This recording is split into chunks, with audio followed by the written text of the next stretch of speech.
ደግሞ ታድለው እግዚአብሔር ያንተን ቃል እንዲሰሙ የጠራቸውና ደግሞ እድል የሰጣቸው በነገሮች ሁሉ እንድትባርካቸው፣ በጤንነት እንድትባርካቸው፣ በትዳራቸው፣ በሕይወታቸው፣ በዘመናቸው፣ በአገልግሎታቸው፣ በመውጣት መግባታቸው ሁሉ እንድትባርክ፣ በሚያስፈልጋቸው ነገሮች ሁሉ አንተ እንድታስታጥቃቸው የዘላለም አምላክ ነው ጸልያለሁ።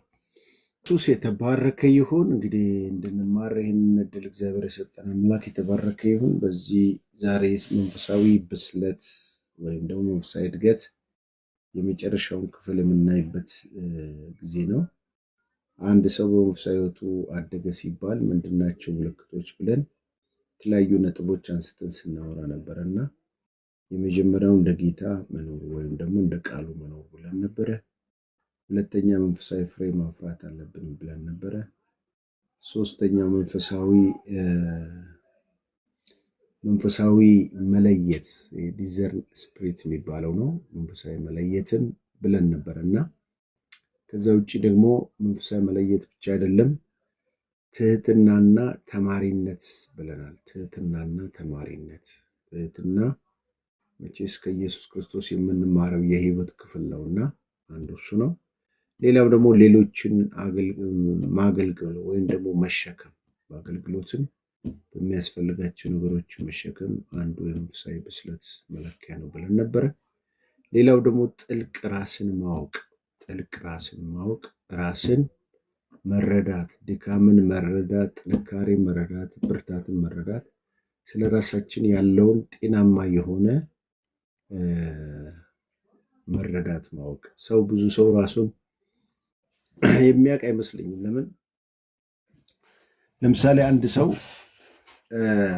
በጤንነቱ የኤችአይቪ ፖዚቲቭ ከሆነ ከዚህ ከኤችአይቪ ጋር የተገናኙ ኬዞች ያለበት ሰው በየቀኑ ላለው የህይወቱ ኑሮ አስፈላጊ የሆኑ ምክሮች አሉ። ከምግብ ጀምሮ ራስን ከመጠበቅ ሱስ ከሚያስይዙ ነገሮች እየተባለ በሕክምናው ራሱን ካወቀበት ጊዜ ጀምሮ የሚወስዳቸው ጥንቃቄ አለ። መንፈሳዊ ዓለምም ጌታ ኢየሱስ ክርስቶስ በዳግም ከተወለድንበት ጊዜ እሱን ካወቅንበት ጊዜ ጀምሮ በመንፈሳዊ ሕይወታችን ብርታታችንን፣ ድካማችንን ዕለት ዕለት ማወቅ ለጥንካሬያችን ይጠቅመናል፣ ለመንፈሳዊ ብስለታችን ይረዳናል ብለናል ማለት ነው። ሌላው ርህራሄና ፍቅር ማለት አንዱ በሌላው ላይ ሳይፈርድ እርስ በርሳችን መዋደድን፣ ይሄንን የአንድ መንፈሳዊ ሕይወት ብስለት ምሳሌ ነው ብለናል። ሌላው የመንፈሳዊ ሕይወት ብስለት ያልነው ምንድን ነው? ትዕግስትና ጥንካሬ፣ በችግር ውስጥ ጸንቶ መቆም መቻል፣ በእምነት ጠንክሮ መቆም መቻል የአንድ የመንፈሳዊ ብስለት መለኪያ ነው ማለት ነው። ሌላው እንደገና ደግሞ ይሄ ጥበብ የተሞላ ውሳኔዎች፣ ብዙ ክርስቲያኖች እናመቻመቻለንና ከዚህ የተነሳ ዋጋ፣ ለምሳሌ አንዳንድ ጓደኞቻችንን ላለማለየት ብለን እሱን ከምናስቀየም እሱን ከምናጣ ብለን ህይወታችን የምንጎዳበት አካሄዶች አሉ። ቆርጠን የምንጥለው ነገር እግራችን ለምሳሌ የተወሰነ ጋንግሪን ቢሆን፣ ካንሰር ቢሆን መላው አካላቶቻችን ከሚበላና ከሚጠፋ የምንቆርጥበት ጊዜ ይኖራል እና ስለዚህ ለእድገታችን ከፈለግን አብረውን ሊሄዱ የማይችል ህይወታችን ሊጎዱ የሚችሉ ጓደኝነት ቢሆን፣ ቢዝነስ ቢሆን፣ ወይም ደግሞ የምናገኛቸው ጥቅሞች ቢኖር ለጊዜያዊ ጥቅም ደስተኛ ልንሆን እንችላለን። በኋላ ግን በህይወታችን ይዘውብን የሚመጣው መዘዝ በጣም ከባድ ነው እና ስለዚህ ቁርጠኝነት ያስፈልጋል። አንዳንድ ማይጠቅመንን ለእድገታችን እንቅፋት ከሆኑ ነገሮች መላቀቅ ፈጥኖ ይሄንን ነበራኝ። እንግዲህ መንፈሳዊ ብስለት ለእያንዳንዱ ሰው የተለያየ ነው። አንዳንድ ሁኔታዎችን ሰው በመንፈሳዊ ህይወቱ በትምህርት ወይም ደግሞ በተለያየ ልምዶች፣ በባህል፣ በብዙ ነገሮች ውስጥ ሊበስል ይችላል። በአእምሮ በአስተሳሰቡ ሊበስል ይችላል። መንፈሳዊ ብስለት ግን ከእግዚአብሔር ቃልና ከመንፈስ ቅዱስ ወይም መንፈሳዊ ልምምዶችን ከማድረግ ጋር በተገናኘ እነኝህን ነገሮችን በማድረግ የሚመጣ ብስለት ነው። ይህን ይመስላል ያለፈው እስካሁን የተማርናቸው ሀሳቦች እነዚህን ይመስላል። ስለዚህ በመንፈሳዊ ብስለት ዙሪያ ያለ የመጨረሻው ትምህርት ክፍላችን አንድ ነገር እንደው ማወቅ ወደ ዛሬው ከመሄዴ በፊት ማወቅ ያለብን ነገሮችን እንድናውቅ ከተፈለገ አንዳንድ ሰው ረጅም ዘመን ስለኖረ የሚበስል ይመስለዋል። መንፈሳዊ ህይወቱ ያደገ ደግሞ የሚያድግ ይመስለዋል። ብዙ መረጃ መኖር። አሁን አንዳንድ ጊዜ ሚዲያ ጭንቅላት ያላቸው ሰዎች አሉ። እንትና እንደዚህ ያለ፣ እንትና እንደዚህ ያለ፣ ከሌ የሚባል ትራምፕ እንደዚህ ያለ፣ ፑቲን እንደዚህ ያለ፣ ጠቅላይ ሚኒስትር እንደዚህ ያለ፣ እንደገና ደግሞ እንትና ቢቢሲ እንደዚህ ያለ፣ ሲኤንኤን እንደዚህ ያለ። ይሄ ጭንቅላትን በማይረባ መረጃ መሰብሰብ እድገት አይደለም።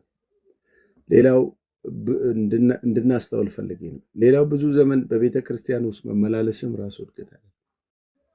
በጌታ ስንት ዓመትሽ ነው? 10 ዓመት አለፈኝ፣ 15 ዓመት። ሰው እንኳን በ10 እና በ15 ዓመት በእድሜው እንኳን ይበስላል። 10 ዓመት ኖረን 15 ዓመት ኖረን 15 ዓመትና 10 ዓመት የሚሞላ የህይወት ብስለት ከሌለን ኪሳራ ነው።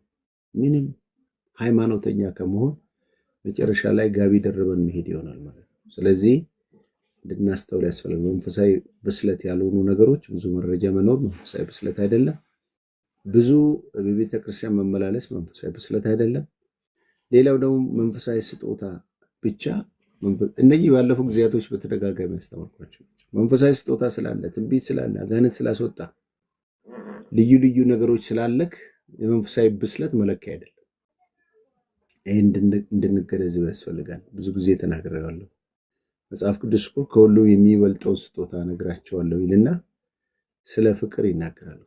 ትንቢት ቢኖረኝ፣ በልሳን ብናገር፣ እሳትን ማለት እምነት ቢኖረኝ፣ ተራራን የሚያፈልስ እምነት ቢኖረኝ፣ ሰውነቴን ለእሳት አሳልፌ ብሰጥ፣ ፍቅር ግን ከሌለኝ እንደሚንሿሿ ጽናጽል ነኝ ይላል። ስለዚህ ስጦታዎች በሚሰሩት በፍቅር።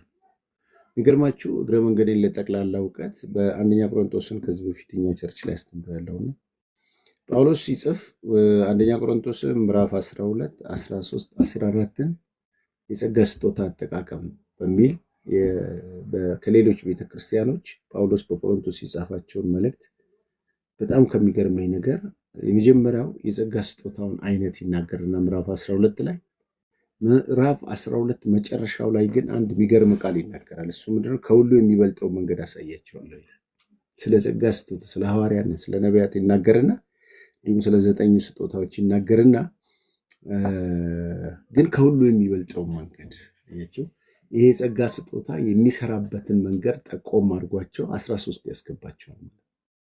ያም 13 ሙሉ ስትሄዱ ስለ ፍቅር ከቁጥር 1 እስከ ቁጥር 3 ያለ ፍቅር ሁሉ ከንቱ ስለመሆኑ ያስተምራቸዋል። ከቁጥር 4 እስከ 7 ደግሞ የፍቅር ባህሪያትን ያስተምራቸዋል። ከቁጥር 8 እስከ 13 ደግሞ ያለ ፍቅር እምነት፣ ትንቢት ሁሉ ይሻራል፣ ፍቅር ግን ለዘላለም ይኖራል ብሎ የፍቅር ዘላለማዊነትን ያስተምራቸዋል። ከዛ ምዕራፍ 14 ላይ ደግሞ የጸጋ ስጦታ አጠቃቀምን ይነግራቸዋል። ስለዚህ ተያይዞ ያለ መጽሐፍ ነው 12 13 14። ስለዚህ የትኛውንም የጸጋ ስጦታ ቢኖርም በፍቅር የማይሰራ የጸጋ ስጦታ ብስለት አይደለም። ይህ እንድታውቁ ይሁን። ኦኬ፣ ዛሬ ትምህርታችን መንፈሳዊ ብስለትን እንዴት እናምጣ? እስቲ ለሌሎች ሼር አድርጎ እባካችሁ። እዚህ ከገባችሁ አይቀር ያው የቲክቶክን ህግ ታውቃላችሁ። እዚህ ጋር ሼር ካላረጋችሁት እዚህ ጋር ዋርኒንግ ይጽፋልና በተቻላችሁ መጠን ሼር አድርጉ፣ ኮፕሊንክ ምናምን አድርጉት።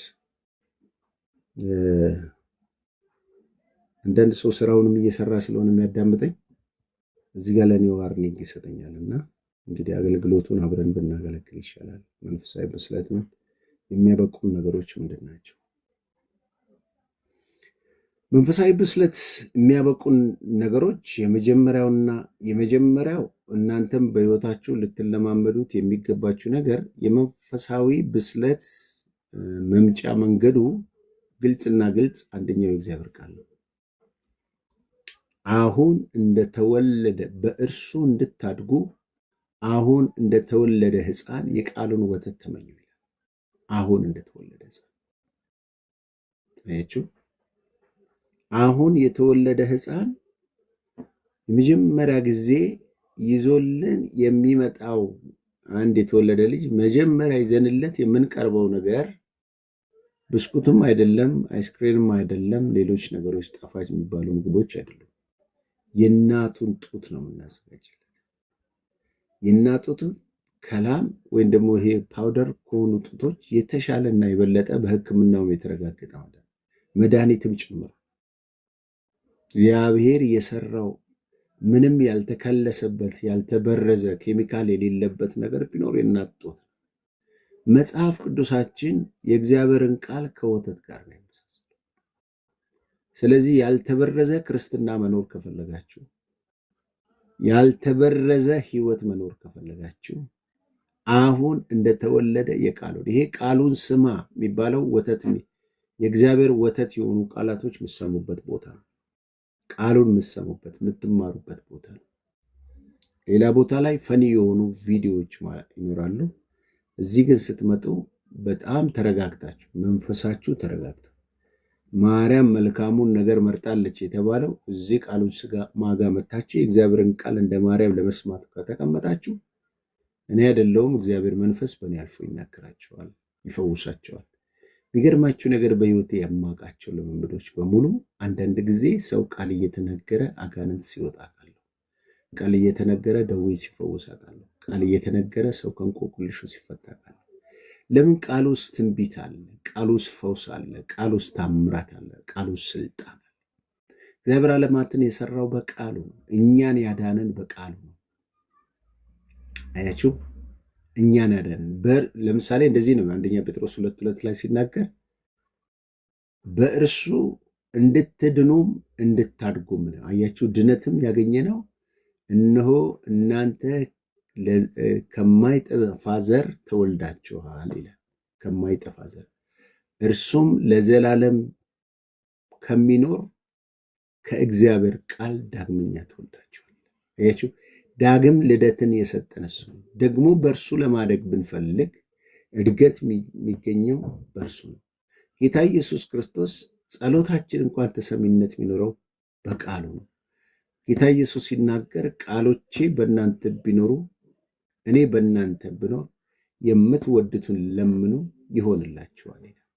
አያችሁ፣ ሰው የእግዚአብሔርን ቃል ሲሰማ የእግዚአብሔርን ቃል በሚለው መንገድ ሲከተል ያ የእግዚአብሔር ቃል በህይወቱ ውስጥ እድገት ይዞለት ይመጣል። ብዙ ሰው ለማደግ ሲያስብ የሚያስበው በሆነ አገልጋይ በኩል እድገት የሚመጣ ይመስላችኋል? ወገኖቼ፣ ሰው ልጅ ከእናቱ ጡት ጋር ካልተገናኘ በሞግዚት ጡት አያድግም፣ ወይም ደግሞ በሞግዚት ምግብ አያድግም። ማደግ ይችላል፣ ትንሽ ሰርቫይዝ ማድረግ ይችላል። ነገር ግን ለጤናማ እድገቱ ከእናቱ በሆነ ፍቅርና ከእናቱ በሆነ ወተት እንደሚያድግ አንድ ክርስቲያንም ከእግዚአብሔር ዳግመኛ ከተወለደ ከተወለደበት ንጹሕ ከሆነው ከመጽሐፍ ቅዱስ ቃል ትምህርት ነው ማድረግ ይችላል። ንጹሕ ከሆነ የማይበረስ የማይከለስ የማንም የሃይማኖተኞች ሐሳብ ከሌለበት ከ66ቱ መጽሐፍ ቅዱስ እግዚአብሔር ብሉይ ኪዳንና አዲስ ኪዳን ብሎ ከሰጠን ከእግዚአብሔር ቃል ብቻና ብቻ ነው ሰው ማደግ የሚችለው። በሰዎች ተረት አያድግም፣ በሰዎች ስብከት አያድግም፣ በሰዎች ምስክርነት አያድግም፣ በሰዎች መጽሐፍ የጻፉት መጽሐፍ የለም በዛ አያድግም። ማደጊያው ከመለኮት ቃል ከሆነው ከእግዚአብሔር ጋር ኮኔክት እስካደረገ ብቻ ነው። አያችሁ፣ ሰዎች እንደ ልቦናቸውና እንደ ሐሳባቸው ወደሚፈቅዱት ሃይማኖት ለማሻፈፍና ለማስከተል ሰዎችን ሊያስተምሩ ይችላሉ፣ ሊመክሩ ይችላሉ። ጥሩ ነው ለጠቅላላ እውቀት። ይሁንና ግን ለሕይወታችንና ለመንፈሳዊ እድገታችን ወሳኝ እግዚአብሔር ቃል። አስተውሉ። ቤታችሁ ያለው መጽሐፍ ቅዱስ ምን እያላችሁ ነው ያለው? ኧረ እባክሽ አንድ ቀን እንኳን ከፍተሽ አንብቢኝ ብሎ አያውቅም? አፍ ቢኖረው አንተ የሰው ልጅ ሆይ ይላል። መቼስ በዚህ ዘመን ሰው ሁሉ አመፀኛ ስለሆነ ለእግዚአብሔር ቃል መቼስ ሰው እኮ ማመፅ የጀመረው በእግዚአብሔር ላይም ነው። ምን ይላል መጽሐፍ ቅዱሳችን? አንተም የሰው ልጅ ሆይ የምነግርህን ስማ፣ እንደዚያ እንዳመፀኛ ቤት አትሁን፣ አፍህን ክፈት፣ የምሰጥህን ብላ። ባየውን ጊዜ እነሆ እጅ ወደ እኔ ተዘርግታ ነበር፣ እነሆም የመጽሐፍ ጥቅል ነበረባት ይላል። የመጽሐፍ ጥቅል። ሰው የሚወዳችሁ ወዳጅ ከጥሩ ፍትፍት ከዶሮ ወይም ደግሞ ከጥሩ አገልግል ሊያጎርሳችሁ እጁን ወደ እናንተ እንደሚያመጣ እግዚአብሔር ሊያጎርሳችሁ ይዞላችሁ የሚመጣው ቢኖር ቃል ነው። ዛሬ ወገኖቼ በቀን ውስጥ የእግዚአብሔርን ቃል ታነቡት ይሆን? በማለዳ ስትነሱ ከስራችሁ በፊት ናፍቆታችሁን በቃሉ ትጽናኑበት ይሆን? ሰው እግዚአብሔርን አጉርሰኝ ብትዩ አንተም ብሎ ምን አለው? እምሰጥህን ብላ። ባየሁን ጊዜ እነሆ እጅ ወደ እኔ ተዘርግታ ነበር፣ እነሆ የመጽሐፍ ጥቅል ነበረባት። እያችሁ እግዚአብሔር እጅ ላይ ያለችው የመጽሐፍ ቅዱስ ጥቅል ምን እንደሆነች ታውቃላችሁ?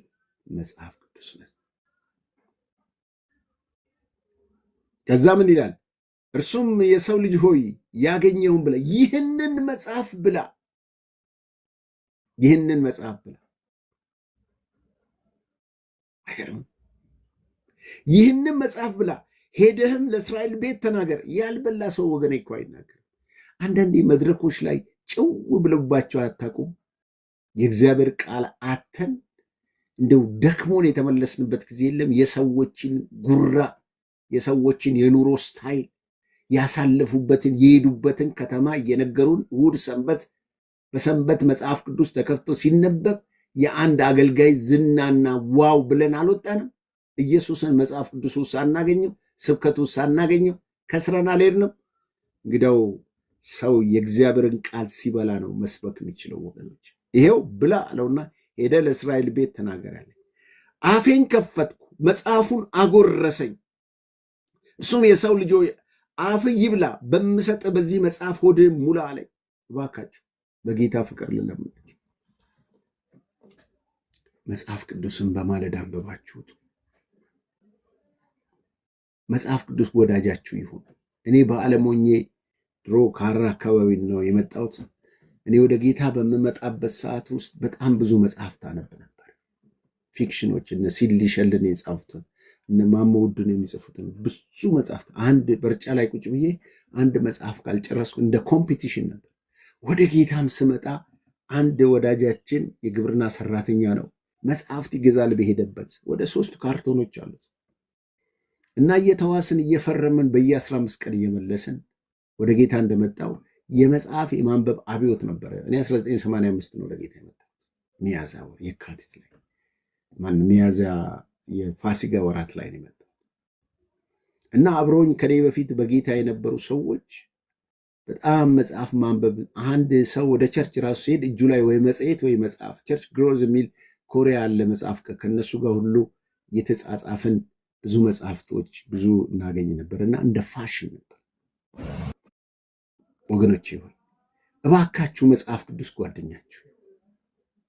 ከመጽሐፍ ቅዱስ ጋር የተጣላ ህይወት ካላችሁ የዘንድሮ ስብከትን አትለዩትም። በማር የተለወሰ መርዝ ነው። እንደሰበኩት አይኖሩም። ቃሉን እንደ ልቦናቸው ፍቃድ አጣሞት ይናገሩታል። እናንተም መለየት አትችሉም። ለምን አልበላችሁማ? አየ አፌን ከፈትኩ፣ መጽሐፉን አጎረሰኝ። የሰው ልጅ ሆይ አፍን ይብላ፣ በምሰጥህ በዚህ መጽሐፍ ሆድን ሙላ አለኝ። በነገር ከመሙላት በእግዚአብሔር ቃል ነው። ለዚህ ነው ቆላስይስ 3:16 የእግዚአብሔር ቃል በሙላት ይኖርባችሁ። ለምን መሰላችሁ? ቃሉ ውስጥ ፈውስ አለ። ጌታ ሆይ ቃልን ብቻ አተናገር፣ ብላቴና ይፈወሳል። ቃሉን ላከ፣ ፈወሳቸው፣ ከመከራም አዳናቸው።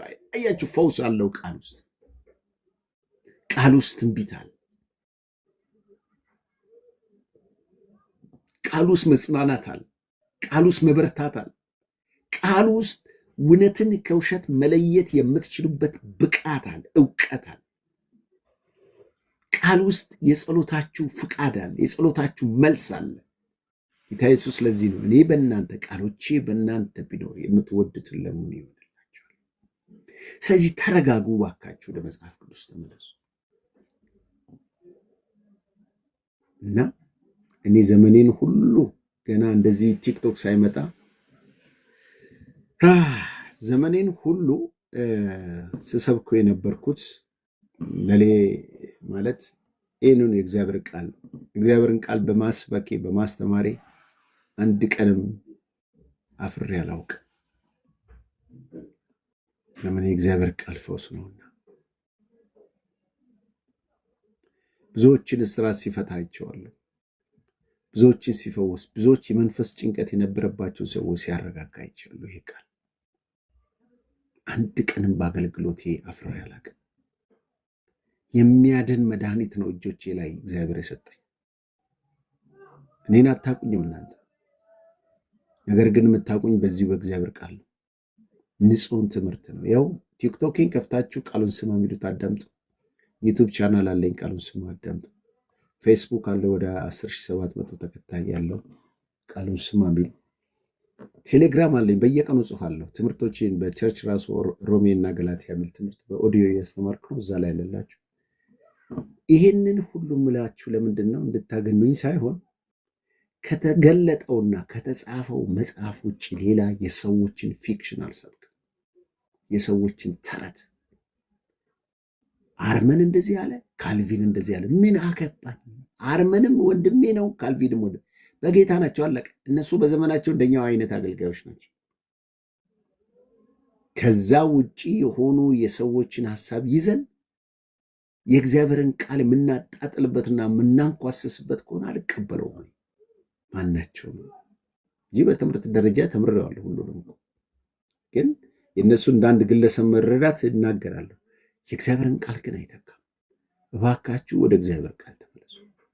ከወጣንባቸው ሃይማኖቶች ውስጥ አንዱ ያታከተን ዘርዓ ያዕቆብ የሰራው የክፋት ስራ ምንድን ነው ብትሉ፣ ንጉሥ ዘርዓ ያዕቆብ ብዙ ድርሳናቶችን በጣም ብዙ ይሄ ሰዎችን ከእግዚአብሔር ቃል ፈቀቅ የሚያደርግ ለቤተክርስቲያን መስገድ፣ ለሌላ አማልክቶች መስገድ፣ ብዙ እንደዚህ አይነት ስርዓት አልበኝነትን ይዞ የነበረ ክፉ ንጉሥ ነበር። ክርስቲያኖችን ሲያሳድድ የነበረ ሰው። ዛሬ በየመንገዱ በየአድባራቱ የሚሸጡ መጽሐፍቶች፣ ከየገዳማት የሚፈልቁ መጽሐፍቶች ሰውን ከእግዚአብሔር ቃል ለማራቅ የተደረገ የተፈበረከ አሰራር ነው። ስለዚህ እኛ እንደዛ እነሱን እንደዚህ ብለን ጥለን መተን አሁንም እኛ እዚህ የሰዎችን ፍልስፍና የአንድ ነቢይን ምናምን ጨርቅ እንገዛለን፣ ክር እንገዛለን፣ ሀብል እንገዛለን። ምን ቀረን? እኛም ራሱ አንድ ሆነናል። ፎቶ ሁሉም ቤታቸው ፎቶ የሚሰቅለዋሉ፣ የአገልጋዮች ፎቶ እንደ ገብርኤልና እንደ ሚካኤል ማለት ነው። ስለዚህ ተለክፈናልና እባካችሁ ወደ እግዚአብሔር ቃል እንመለስ። አዋጣንም። የእግዚአብሔር ቃል ጥሎ ኑሮ የለም ወገኖች። ይሆን ተመለሱ ወደ እግዚአብሔር ቃል። እድገት ቃል ውስጥ ነው ያለው። ጌታ ኢየሱስ የተባረከ።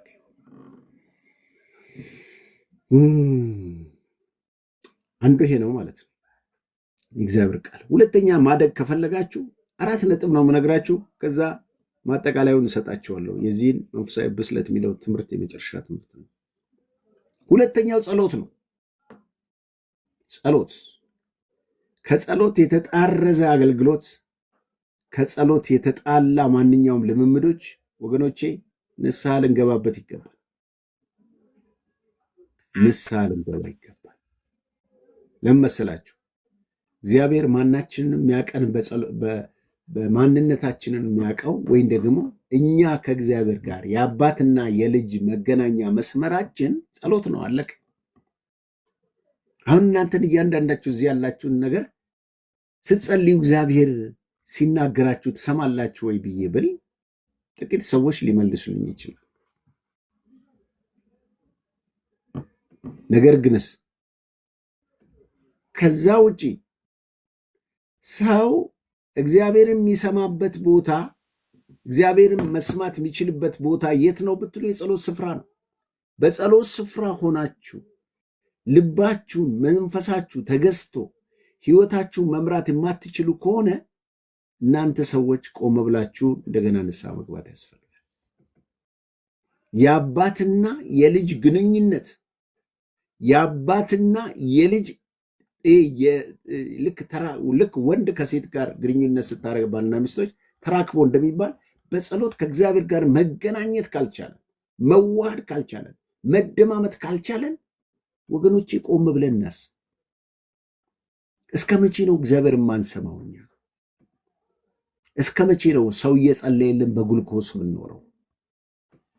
እኔ የአገልግሎቴ ትልቁ ዙምም አለኝና ሁሌ የምናገረው የክርስቶስ ባላደራ የሚል ዙም አለ። ምንድን ነው? የክርስቶስ ባላደራ ተተኪዎችን የማፍራት ራዕይ ነው ያለኝ። ስ ከአገልጋይ ጥገኝነት ተላቆ ራሱን ችሎ እግዚአብሔርን ማገልገል የሚችል ሰው ትውልድ መፍጠር፣ ያንን መፍጠር የሚችል ሰው ነው የምፈልገው። ነገ እኔን ተክቶ እግዚአብሔር በሰጠው አገልግሎትና ጸጋ ሌሎችን ሲጠቅም ማየት ነው የኔ ደስታ። እድሜ ልክን እኔኑ ብቻ እየተከደለ ልክ እንደ ጠንቋይ ቤት እኔን እየካደመ እንዲኖር የሚሰራ ትውልድ ከሆን ከስር ያለ ጌታ ኢየሱስ ክርስቶስ እኮ ብቻውን መስራት ይችል ነበር። ብቻውን መስራት ይችል ነበር። ነቢያት ሳስገባሽ አትገቢም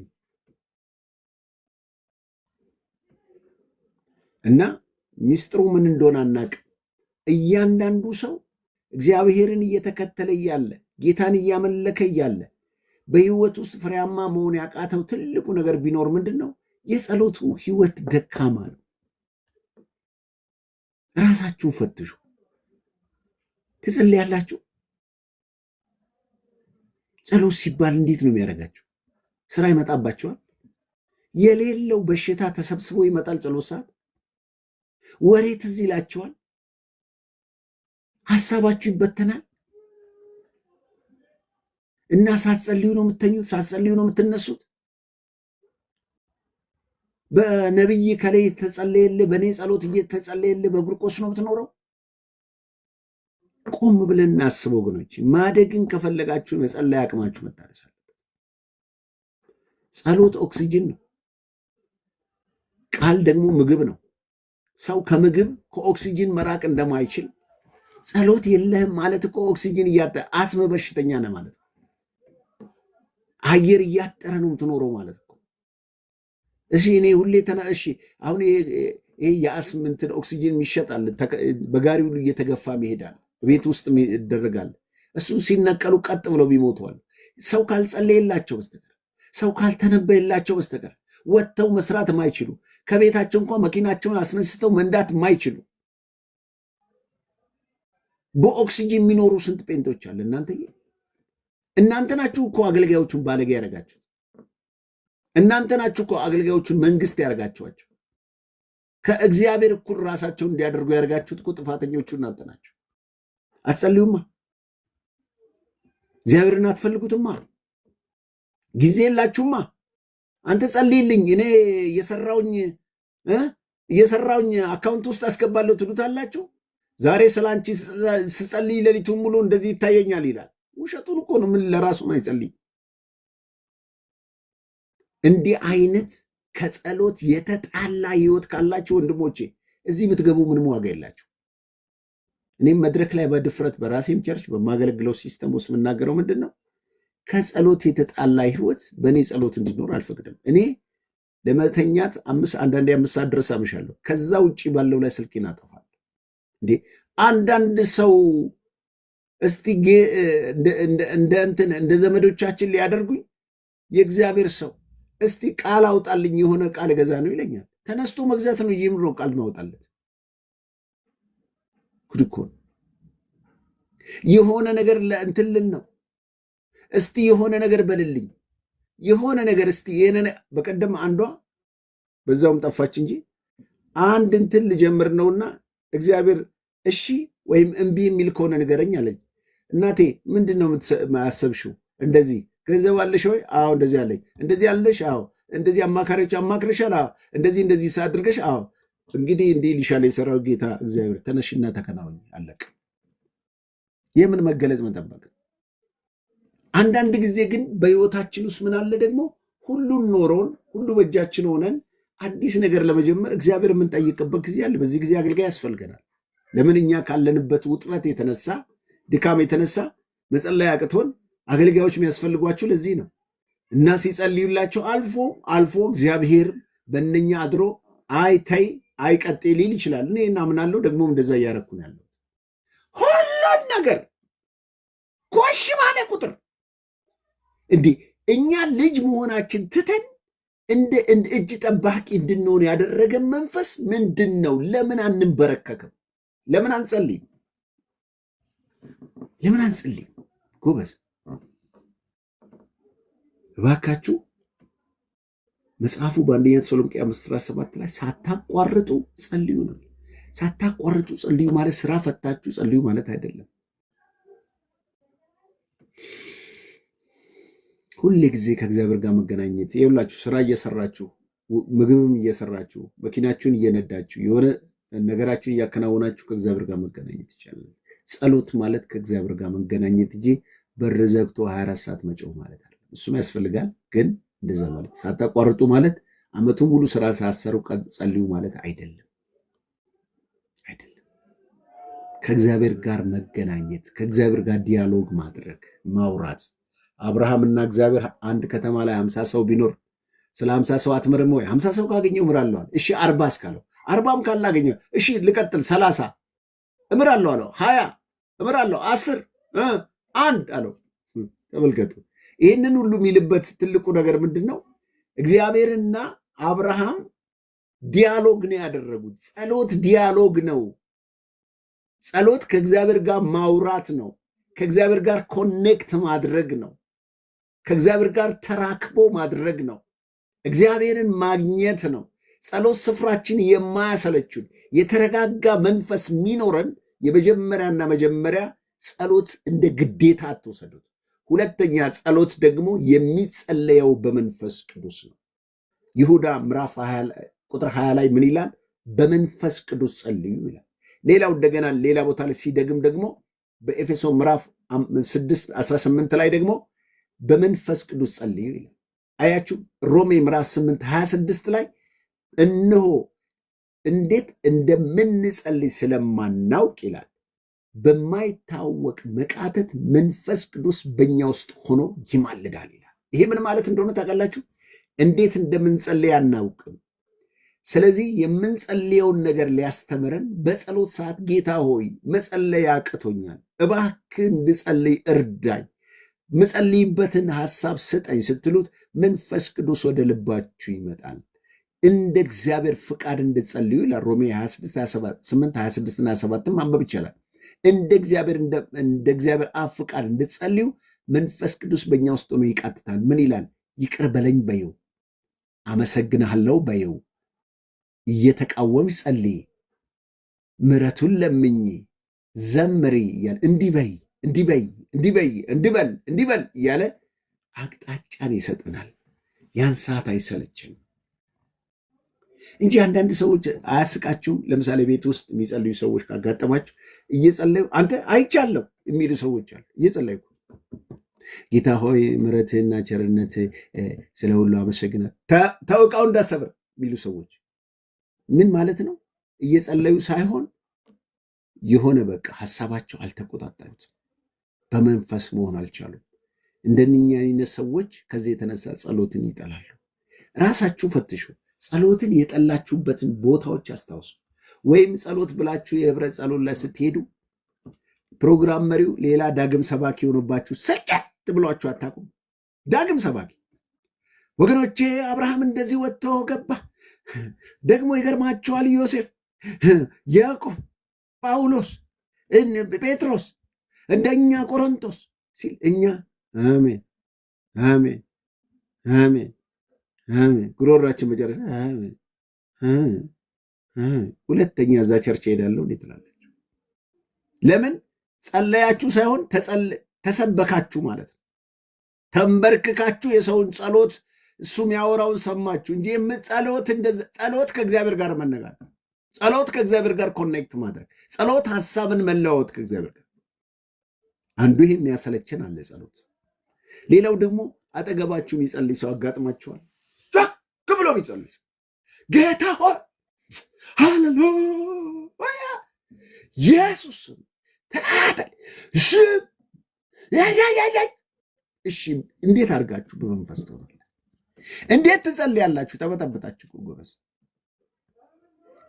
ካልጮኸ በስተቀር ሰፈሩ ቀውጢ ካልሆነ በስተቀር ለእግዚአብሔር አይሰማም እንዴ? ወይ የባል አምላክ አይደል ካላልን በስተቀር የሆነ አይምሮ ያመናል እንዴ? ፈረንጆች አንዳንዴ ይላሉ እኮ አጋንንት የሚጮሁባቸው አይምሮአቸው ውስጥ ጭንቀት ስላለ ነው ይላሉ አፍሪካኖች። እንዲህ ካልጮኸን በስተቀር ሃሌሉያ ጌታ ይመስገን ዛሬ አቀጣጥየው መጣ። ምን ታቀጣጠለ? ጆሮአችንን አደንቁረህ መጣ እንጂ እንዲህ አይነት ጸሎት አለ ጎበዝ። እባካችሁ እኛ ራሳችን እውነት እኔ እንግዲህ ልጆች አለኝና አንዳንድ ዝም በሉ እላለሁ። ድሮ ምንም አይመስለኝም ነበር። እንዲሁ አንዴ ቸርች በላውድ ስፒከር ጮሆብን፣ ጸሎት ቦታ ተጮሆብን፣ ደግሞ ጸሎት የሆነ ቦታ ስንት ተጮሆብን። ተጫዋጫዋን እኮ እናንተ መቼ ነው ተረጋግተን የምንጸልየው? ጭንቅላታችን ጨው አለብን። እረፍት ፈለግን። እኔ አንዳንድ ጊዜ በአመት 2 ጊዜ ጾም ጸሎት እገባለሁና የሆነ ከዚህ ከአዲስ አበባ ወጥቼ ነው አንዴ ደብረ ዘይት ሄዳለሁ፣ አንዴ ደግሞ ወደ ሐረር ሄጄ ነው። በቃ ዝግት ፓስተር የለ አባ የለ ጋሽንትና የለ ዝቅርጥም ስልኬን ድርግም በቃ ምነው ለእግዚአብሔር ጊዜ ብሰጠውስ። ባካችሁ ተመለሱ ወደ ጸሎት። ከጸሎት ጋር የተጣላችሁ ሰዎች ንስሐ ግቡና ተመለሱ። እግዚአብሔርን ፈልጉት፣ ይገኝላቸዋል። ይሄ ነው እድገት። ሌላው ደግሞ በመንፈስ መመራት ነው።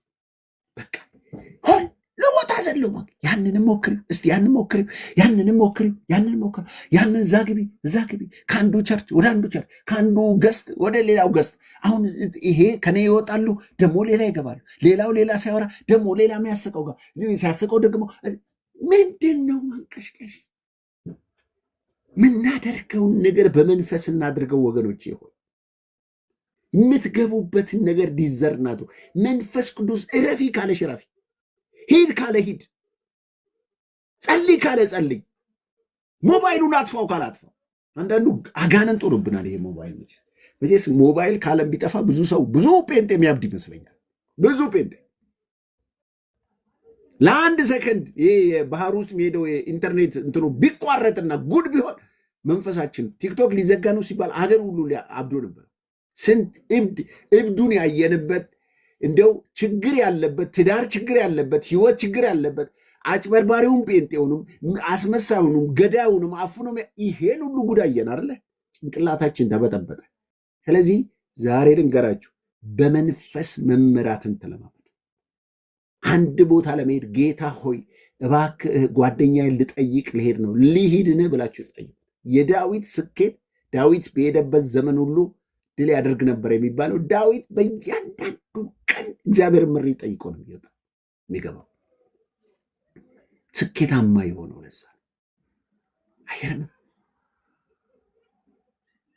በእያንዳንዱ እርምጃችሁ ውስጥ ጌታ ሆይ እንደው ሌላ ቀርቶ ወይ መኪና ወይ ንብረት ወይ ነገር ለመግዛት ብር ስላላችሁ መግዛትን አታስቡ።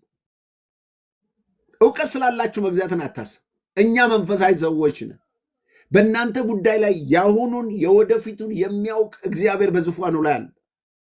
ተንበርከኩና ጠይቁት፣ እግዚአብሔር ይመራችኋል።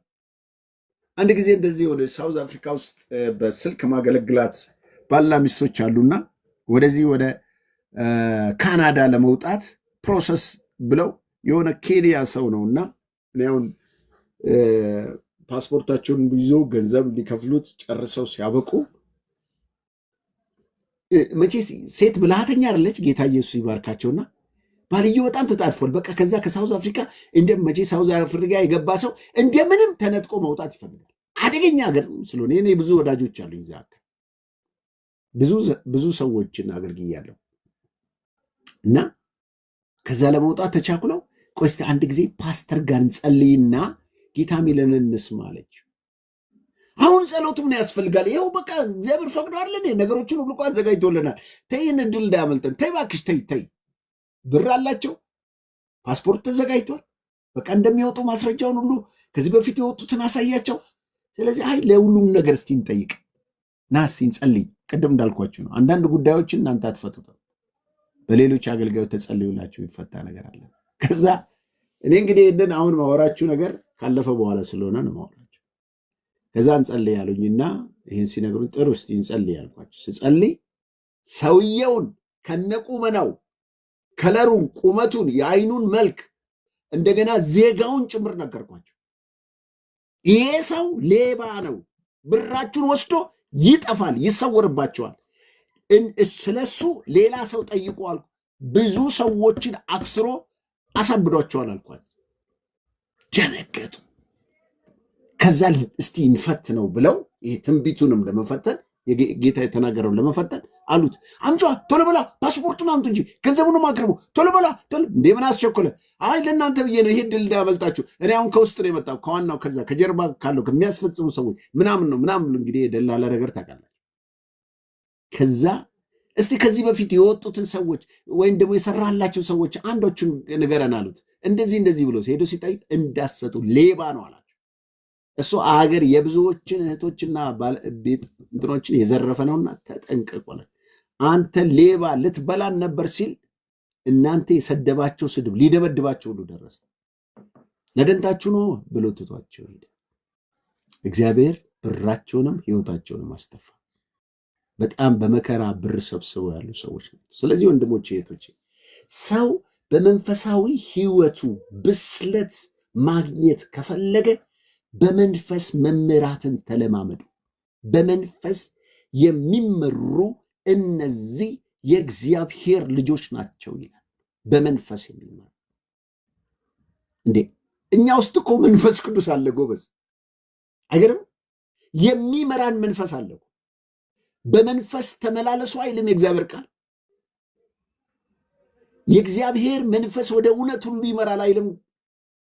አንደኛ ዮሐንስ ላይ ደግሞ 2:20 ላይ እኮ በእናንተ ውስጥ ያለው ቅባት ሁሉን ያስተምራቸዋል አይልም? እውነቱን ከውሸት ይለያል አላለም? ስለዚህ እኔና እናንተ ውስጥ ዳግም በተወለደ ሰው ማንነት ውስጥ የእግዚአብሔር መንፈስ አለ። እናንተ የእግዚአብሔር መንፈስ ማደሪያ የእግዚአብሔር ቤተ መቅደሶች ናቸው። ይኸውላችሁ ማንም አገልጋይ ባይኖር በጎቼ ድምፄን ይሰማሉ ይከተሉኛል ያለ ኢየሱስ እናንተ ውስጥ በመንፈስ ቅዱስ አማካኝነት ድምፁን ያሰማቸዋል። እውነቱን ከውሸት ይለይላቸዋል። ወደ ትክክለኛ ስፍራ ይመራቸዋል። ይህን ልምምድ ውስጥ ካላችሁ በእርግጥም እናንተ መንፈሳዊ ብስለት ውስጥ ነው ያላችሁት። ስለዚህ አንዱ መንፈሳዊ ብስለት በሕይወታችን እንዲሆን ከፈለግን በቃሉ በጸሎት በመንፈስ መመራት፣ በመንፈስ ቅዱስ ኃይል መሞላት፣ በመንፈስ ቅዱስ ልምምድ ውስጥ መግባት፣ ይሄ ለሕይወታችን እድገት በጣም ወሳኝ ነው። የመጨረሻው ለእድገታችን የሚጠቅመን የመጨረሻው በክርስቲያን ወይም በቅዱሳን ህብረት ውስጥ ጆይን ማድረግ፣ በቅዱሳን ህብረት ውስጥ መካፈል። ህብረት አትጥሉ። አንዳንድ ሰው እኔ ሰው አልወድም ይላል። እናቴ እንጨት እንኳን ብቻውን አይነድ። ህብረት የሚጠላ ይሄ ገዳማዊ አስተሳሰብ መንፈሳዊ ነገርን የሚያጣጥል የቤተ ክርስቲያንን ህብረት የሚያጣጥል እንግዳው መጽሐፉ በመዝሙር 133 ከ1 እስከ 3 እንደዚህ ይላል፣ እነሆ ወንድሞች በህብረት ቢቀመጡ መልካም ነው ይልና፣ ምኑ ነው መልካም ብትሉኝ፣ በዛ ህይወትን በረከትን ያዛል ይላል። እግዚአብሔር ምን ታደርጋለህ ህብረት ውስጥ ብትሉ፣ ህይወትን ያዛል፣ በረከትን ያዛል። በህብረት ውስጥ በረከት አለ፣ ህይወትን አለ። ህብረት ማለት በአካል ውስጥ እንዳለ ብልት ማለት ነው።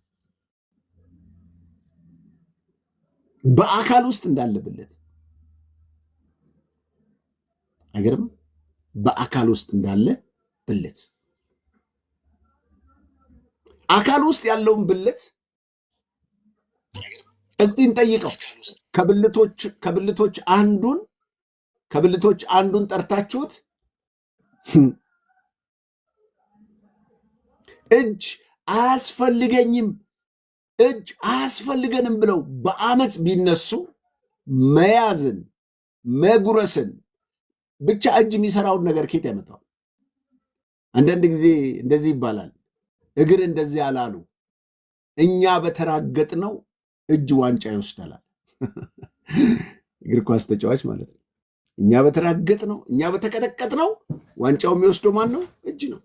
ስለዚህ መጽሐፉ በአንደኛ ቆሮንቶስ 12 ጀምራችሁ ብታነቡ አይን አያስፈልግንም ካለ ጆሮ ማየትን ማን ይሆንለታል? ጆሮ አያስፈልግም ብንል መስማት ማን ይሆንለታል? እንደዚሁ እናንተ በክርስቶስ አካል ውስጥ ታስፈልጋላችሁ። ወንድሞች ጠቃሚዎች ናቸው። ዝም ብላችሁ ወደ ጌታ አልመጣችሁ። በእውነት ቃል አስቦ ነው የወለዳችሁ። ትጠቅሙኛላችሁ ብሎ ነው ጌታ የጠራችሁ። ስለዚህ ህብረት አትጥሩ። በቤተ ክርስቲያን ማትሳተፉ ሰዎች እኔ እውነቴን ነው ብለው እንደዚህ ተሳክቶላቸው ያመሰገኑኝ የባረኩኝ ሰዎች አሉ። ከህብረት ርቀው ወደ ህብረት ተመልሰው ተባርከው ያንን ህብረት እንደገና ሲያጣጥሙት የተፈወሱ የተባረኩ ሰዎች ሲባርኩኝ አውቃለሁ። በተለይ ይሄ ቲክቶክ ውስጥ በጣም ከሚያጋጥመኝ አንዱ ነገሮች ቸርች የሌላቸው፣ ፓስተር የሌላቸው፣ አጽናኝ የሌላቸው፣ አስተማሪ የሌላቸው አንዳንድ የሚኖሩበት ከተማ ለምሳሌ በውጭ ያሉ ዲያስፖራ ወንድሞቻችን እንደ እንግሊዝ፣ አውሮፓ፣ ሌሎች ከተማ ላይ ከፈረንጆች ብቻ ያሉበት ነው ወይ አሜሪካንም ያሉበት ስቴት ላይ ከቸርች የራቁ አካባቢ ናቸው። ስለዚህ ምንም የእግዚአብሔር ቃል አይሰሙም። እንደዚሁ በዙም እንዲሁም ደግሞ በቲክቶክ በኦንላይን ስራ ነው የሚሰሩትና ስለዚህ አባትነት አያገኙም፣ እረኝነት አያገኙም፣ ወንድምነት አያገኙም፣ እህትነት አያገኙም እና ይጎዳሉ። ብዙ ጊዜ ይተውታል መንፈሳዊ ነገራቸው እና እኔ ሳገኛቸው ተመልሼ አስተምሬ በሳምንት አንድ ቀን ቁጭ እያልኩ ዮሐንስ ወንጌል እያስጠናው እንደገና በርትተው ከዛ በኋላ ወደ እኔ ጋር ሩም ገብተው የዙም አገልግሎት ውስጥ ገብተው ስቲል እስካሁን የጠቀሙ ሰዎች አሉ። እንዲሁም ደግሞ እንደዛው ተስተካክለው ህይወታቸው፣ ትዳራቸው፣ ቤታቸው ተስተካክለው ከቸርች ጋር ጆይን አድርገው ትልቅ አገልጋይ የሆኑ ሰዎችን አውቃለሁ። ስለዚህ ወገኖች ህብረት በጣም ጠቀሜታ አለው። ለማደግ ከፈለጋችሁ በአካል ውስጥ እንዳለ ብልት እድገት ያለው አካል ውስጥ ነው። እጅ አላስፈልግም ከነኚህ ከአመፀኞች አካላት ጋር አልሄድም ቢል ከሰውነት ቢገነጠል አያድግም፣ ይደርቃል እንጂ ይሞታል። ቅርንጫፍ በወይን ግንዱ ላይ ባይኖር በራሱ ፍሬ ሊያፈራ እንደማይችል እናንተም በእኔ ባትኖሩ ልታፈሩ አትችሉም ይላል። ስለዚህ ባላችሁ መንፈሳዊ እንቅስቃሴ ማደግ ከፈለጋችሁ ከቅዱሳን ጋር ህብረትን አድርጉ። ህብረት አትጥሉ። ህብረት አትጥሉ። ህብረት መጥላት አያስፈልጋችሁም ወገኖች። በሚያስፈልጋችሁ ነገር ሁሉ እግዚአብሔር ከጎናችሁ እንዲሆን በነገሮች ሁሉ እንዲባርካችሁ ከተፈለገ የቅዱሳን ህብረትን አድርጉ። የቅዱሳን ህብረት ህይወታችሁን ያብባል። የቅዱሳን ህብረት ለምሳሌ ተመልከቱ። እዚህ ሮም ውስጥ እኔ በማስተማር አገለግላል፣ ሌላው በዝማሬ ያገለግላል፣ ሌላው በጸሎት ያገለግላል። አንዳችን ለአንዳችን የምንጠቃቀመው እግዚአብሔር በሰጠን አካል ውስጥ ያለው ብልት እስቲ ስራቸውን ተመልከቱ። እንዴት ህብረት አያስፈልገንም ይባላል።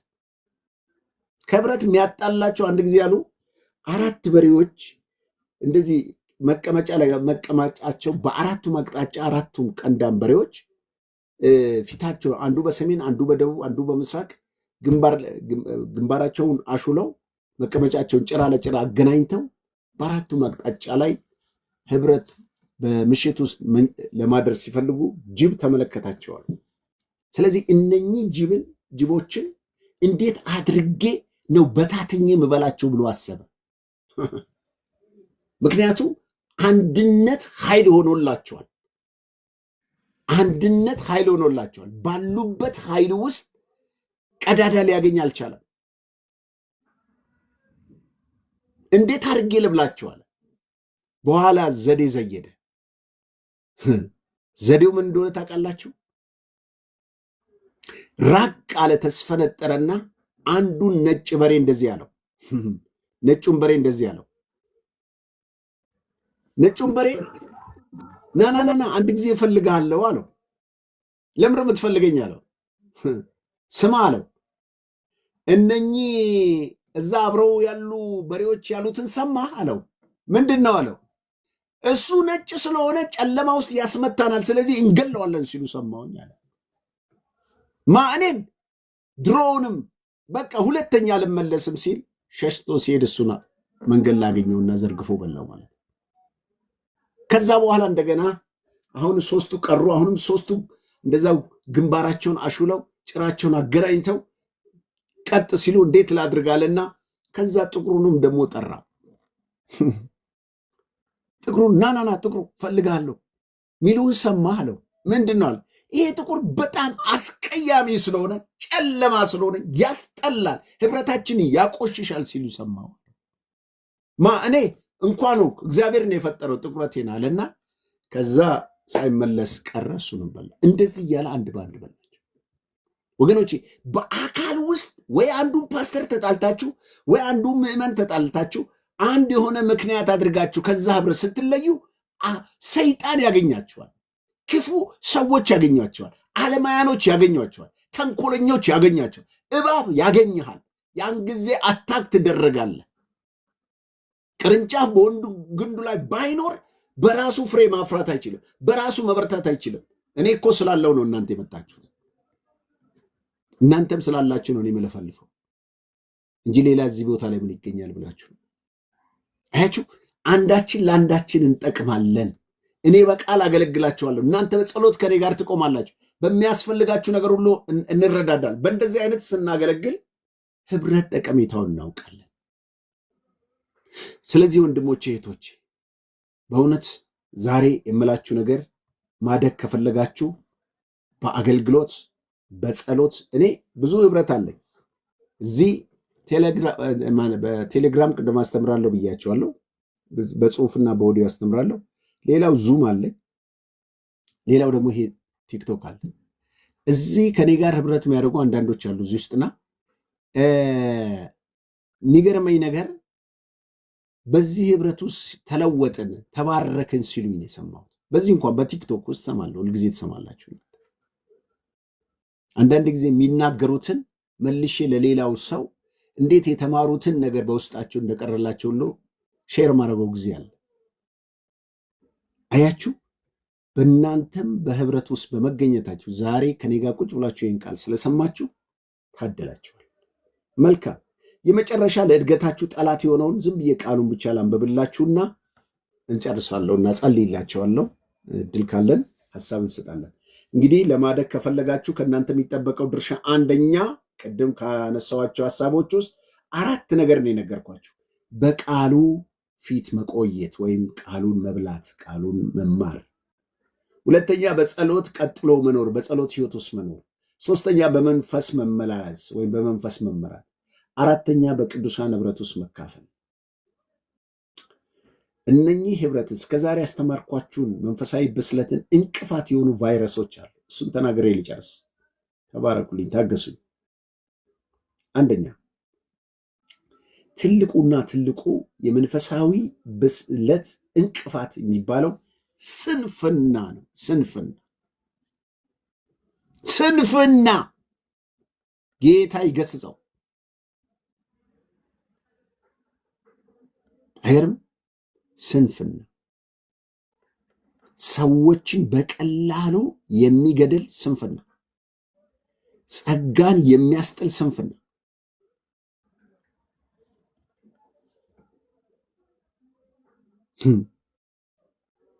ሰው በእግዚአብሔር ቃልና በጸሎት መትጋት ሲገባው ስንፍና በሕይወቱ ከተጠናወተው መጽሐፍ ቅዱስ ስለ ታካች ሲናገር ታካች ይላል፣ እጁን ወደ ወጨት ከቶ ወደ አፉ ለመብላት ይታክታል ይላል። ተመልከቱ።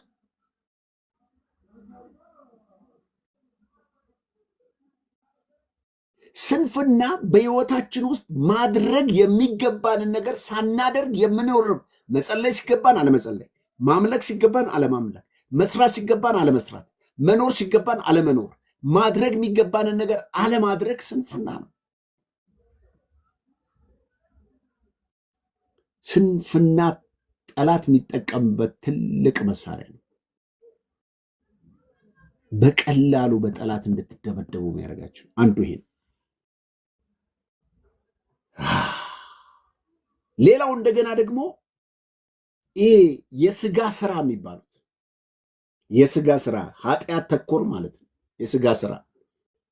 የስጋ ስራ በስጋችን ውስጥ የምናስባቸው ዓለማዊነት አስተሳሰብ፣ ዝሙት፣ ስካር፣ ዘፋኝነት፣ ጥላቻ፣ ቂም፣ በቀል፣ ስድብ፣ ጩኸት፣ ቁጣ፣ ንዴት፣ ኃጢአት ተኮር እነኚህ በሙሉ በህይወታችን ውስጥ ዕለት ዕለት በህይወታችን ሲፈራረቁ ብስለት አይደለም፣ አረን ነው ምንቀረው። እንኳን ልንበስል አይደለም፣ በፍጹም እድገት የሚባል ነገር አይኖርም። ለምሳሌ በቂም ህይወት የሚቸገር ሰው በፍጹም መንፈሳዊ ብስለት ውስጥ ማደግ አይችልም። ስለዚህ በህይወታችሁ ውስጥ ማደግ ከፈለጋችሁ ስንፍናን ከላያችሁ ላይ አንሱ። ስንፍናን አንሱ። ይሄ ስንፍና ከህይወታችሁ ላይ ካልተሰበረ በፍጹም መንፈሳዊ መሆን አትችሉም። ከዛ ውጪ የኃጢአትና የኃጢአት ልምምዶችን በየቀኑ የምናደርግ ከሆነ አንድ ሰው ለገዛ ምኞቱ ታልፎ መሰጠት ይሆናል። እግዚአብሔር የማይወዳቸው እነኚህ ስጋ መጽሐፍ ቅዱስ እኮ እንደዚህ ይላል። አንዳንድ ሰው ዘፋኝነት መንግስተ ሰማያት ይወርሳል አይወርስም፣ ብዘፍን ችግር አለው የለውም የሚለው ነገር ከሆነ እንግዲያው ችግር አለው። መጽሐፍ ቅዱስ የሚለውን ላንብብላችሁ። አንደኛ ቆሮንቶስ ምዕራፍ 6 ላይ አንደኛ ቆሮንቶስ በተለይ 6 ላይ እንደዚህ እያለ ይናገራል። በምናደርጋቸው ነገሮች ውስጥ እኔና እናንተ ህይወታችን ልናጣ እንችላለን። ራሳችንን አናታል። ሰው በገዛ ፍቃዱ ተታሎ ለሚያደርጋቸው ማንኛውም የኃጢአት ልምምዶች እግዚአብሔር ለዛ ለሚቀልደው ቀልድ ዝም ብሎ ተነስቶ ማንም እንደፈለገው የሚያደርገው ኑሮ አይደለም። እንደዚህ ይላል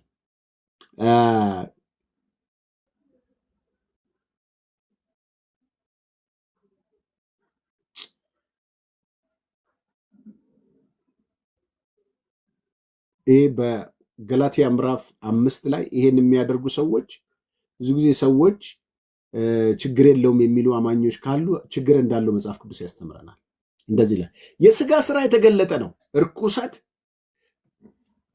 እርሱም ዝሙት፣ እርኩሰት፣ መዳራት፣ ጣዖትን ማምለክ፣ ሟርት፣ ጥል፣ ክርክር፣ ቅናት፣ ቁጣ፣ አድመኝነት፣ መለያየትነት፣ መናፍቅነት፣ ምቀኝነት፣ መግደል፣ ስካር፣ ዘፋኝነት ይህንን የሚመስል ነው።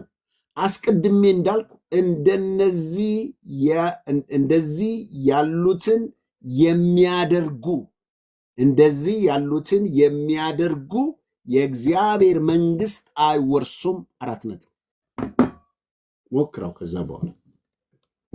ስለዚህ ይሄ መንፈሳዊ ብስለታችንን የሚያበላሽ ቫይረስ ስለሆነ ራሳችንን ከዚህና ከዓለማዊ አስተሳሰብ ራሳችንን ማራቅ አለብን። ከንቱ ልምምዶች።